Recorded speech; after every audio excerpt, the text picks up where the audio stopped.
Welcome to the Learning Pines YouTube. We hope this video helps. You start by validating hardware and grabbing the Windows 10 ISO. Make sure your Mac model supports boot camp or virtualization. This matters because firmware and drivers differ. Once done, download the correct Windows 10 ISO and confirm your product key and edition. Also allocate at least 64 GB of free storage.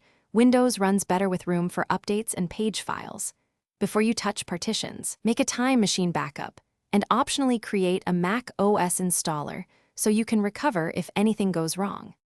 You now choose the path: Boot Camp for native performance or virtualization for convenience. If using Boot Camp Assistant, create a Windows partition, install from the ISO, and then run the Apple Windows drivers to enable keyboard, trackpad, Wi-Fi, and GPU features.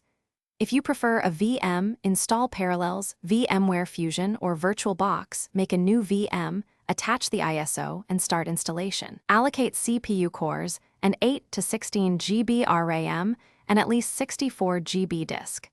This ensures responsive Windows and avoids sluggish behavior. Finish by updating Windows, installing drivers, and configuring integration tools.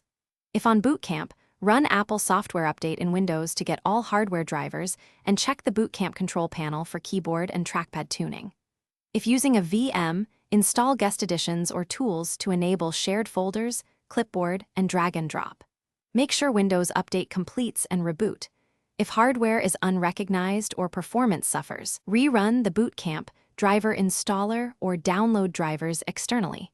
That single step resolves most driver and device issues. Thanks for watching.